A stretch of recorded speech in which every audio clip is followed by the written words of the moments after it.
During the 2000s, I've mainly consumed Dragon Ball from the games starting with the GameCube. There were some on the NES and SNES like Hyper Dimensions and the Super Budokai series. I've only played them exclusively on a Nintendo console until I bought a PS2. I grew out of them baby boy consoles, he says while owning a Wii U since 2014. Despite not playing Budokai 3 and Tenkaichi 1 until much later, both of these series hold a special place in my heart. However, there is one game in the mix, a game that I haven't played in 20 years, a game that I've forgotten for a long time, and there might be a good reason why.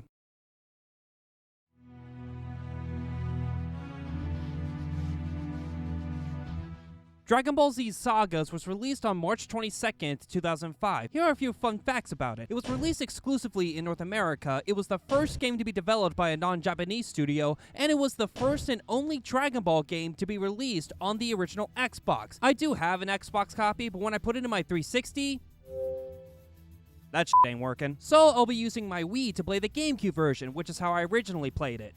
On the GameCube, not the Wii. Let's find out why I forgot about this game for 20 years, shall we? I now remember why. It's f***ing bad. But how can that be? I like talking about games that I think are good, especially when we're living in a world where being hateful gets more clicks on social media. Am I turning into the dark side or something? No, because when there's good, there's evil. When there is light, there is darkness. And when there are good games, there are bad games. I have played my fair share of bad games. Even when I find fun in them, I can't ignore the fact that they are objectively bad. Whether it's having mechanics that don't make sense, a story that is all over the place, or be so broken that it makes me question why this was released in the first place.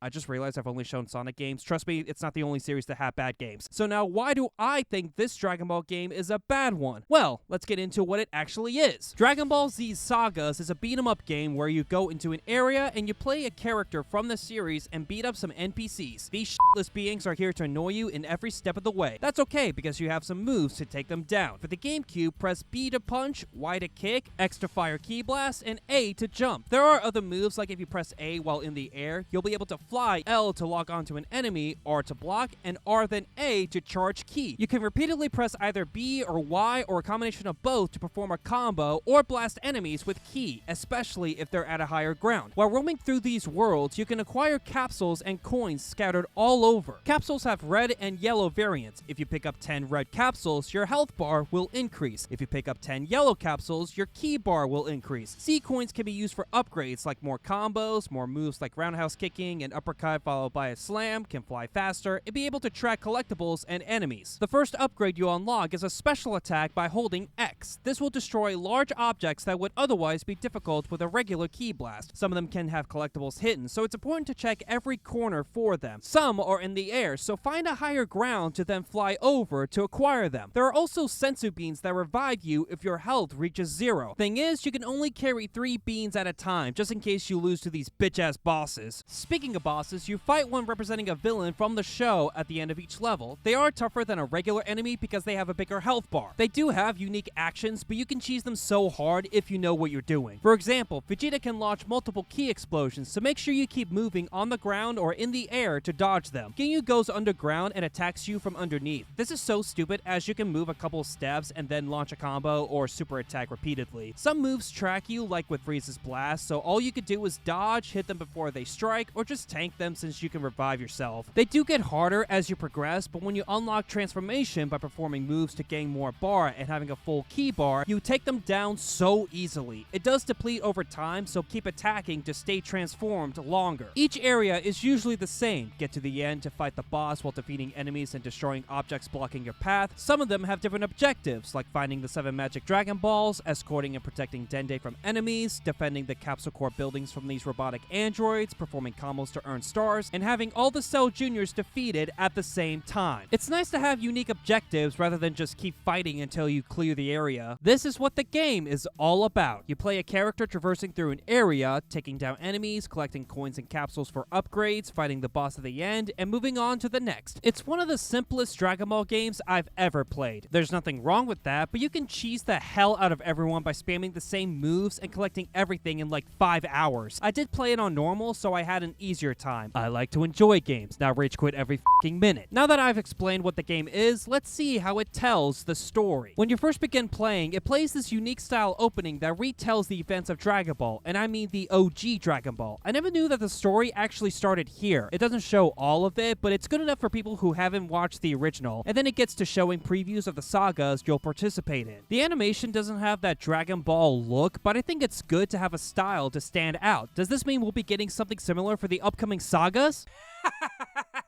Nope. It gives us this weird AMV edit of the actual anime series. I'm not joking. It shows scenes from the show for the upcoming episode or battle with some narration on top of it. They layer some of the scenes to make it flashier and have this red filter for whatever reason. This was my first introduction to the series properly, as in this was my first time seeing the Dragon Ball anime. I did watch some episodes on Toonami and had VHS tapes, but it was after I played Sagas. Remember, I only consumed Dragon Ball from the games during this time. It's so weird seeing the anime like this for the first time. At least I didn't have to worry about any pacing issues, but they left out a good amount of scenes and moments, and some were changed completely. You know what game that retold the story better? Dragon Ball Z Budokai in 2002. And so I will go over every change and explain what is missing or what it actually is using other games as evidence. Is this unnecessary?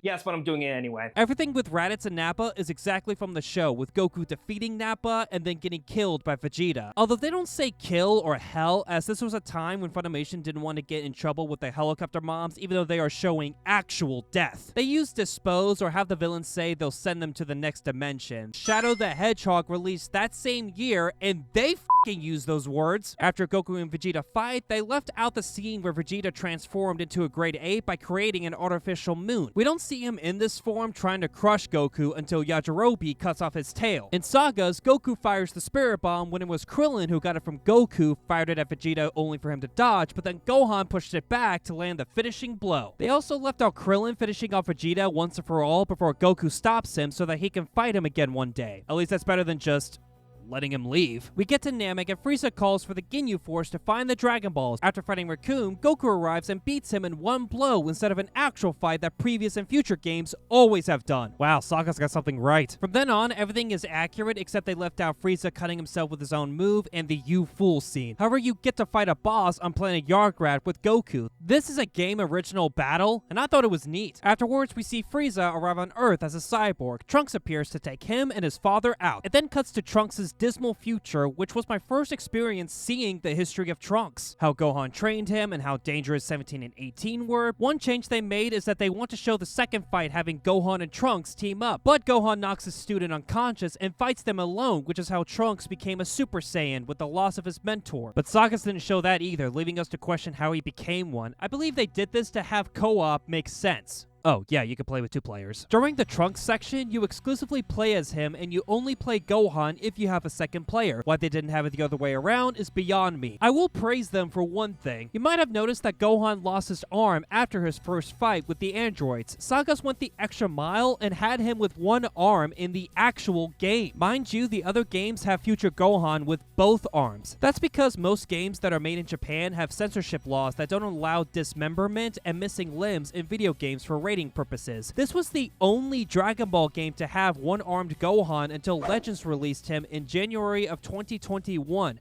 a mere 16 years later. Now he's more prevalent in the games like Dokkan and Sparking Zero. It took some time, but he's here to stay. Everything is smooth sailing until Semi-Perfect Cell arrives, which they call Imperfect Cell when he has an imperfect form before absorbing 17. Whatever. They don't have Vegeta turning into Super Vegeta, and they have Cell get the jump on him and Trunks to absorb 18. This was retold for co-op because in the actual show, Vegeta lets Cell achieve his perfect form since he wants a challenge. Saiyans be horny for battle. Even though I don't like how they present these scenes with the anime, I think having it told with the game's engine would be worse because these models look so ridiculous. I know this was made in the 2000s, but they look so funny to me. They look like they're holding the biggest shit in their life, but can't because they must fight first. I had to say something about it. After this, Cell takes down both Vegeta and Trunks at the same time, even though it was individually. When we get to the Cell games, everything else is good until 16 tries to fight, but Cell overpowers him. They completely omit the fact that 16 had a bomb implanted in his body that was intended for Goku, but try to use it against Cell. The reason why it didn't work is Bulma did some checkups after Cell achieved his perfect form, and removed it for worrying that 16 would go rogue and fulfill his mission. It remains the same with Gohan going SSJ2 without crushing 16's head. He beats up all the juniors and Cell, which made him spit out 18. Cell blows himself up with Goku transporting him to King Kai's planet to save Earth. He comes back without killing Trunks apparently. Beam Clash, but in game you hit him with a Kamehameha, no clash whatsoever. Gohan overpowers him, boom, end of the Cell saga. On to the next one.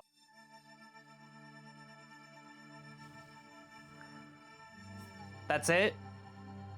That's the end of the game? Why did you leave out the entirety of the Majin Buu saga? God damn, might as well call this game Dragon Ball Z Sagas -1. After finishing, you unlock Pendulum Mode, which lets you go to the areas you just cleared, only this time you can pick whichever character to use. There are exclusive ones like Krillin, Yamcha, Tien, Bardock, and Broly. Why the f are they here? Were they planning on adding the Bardock special and the Broly movie? I don't know, but Broly's broken as shit. Although he's so tall, he can't land combos on enemies shorter than him, so be wary of that. But, yeah. That's literally the entire game. No battle mode against friends, the extras such as scenes we saw, it's a bunch of nothing. I will say, each area feels unique and offers different challenges. Some collectibles are hard to find without the tracker, making the exploration fun. The ability to not fly up or down does suck, but I like the challenge of using higher elevations to get certain collectibles. I also really love the music. Each one is distinct and has a battle variant if you're fighting enemies. It's like if you take the Japanese score and fused it with the English score. I was impressed because it would fit in nicely with the actual show. What's crazy is that the developer behind Sagas was Avalanche Software. They're known for Takken the Power Juju, Disney's Infinity, and the most recent title, Hogwarts Legacy. That's right, the same team that made a fully fledged open-world Harry Potter game made this piece of shit. I'm glad they're doing well, but man, this game was rough. Dragon Ball Z Sagas is so janky and repetitive. You spam the same moves against the same enemies and you bulldoze the whole thing with no problems. This game feels like some basement dweller wanted to share their AMVs who just so happens to know how to make games. I remember why I haven't played it again in 20 years. Because it's actually bad. I enjoyed it, but I can't ignore how awful it truly is. Now, if this was made by Japan, how would it turn out? Oh. Huh.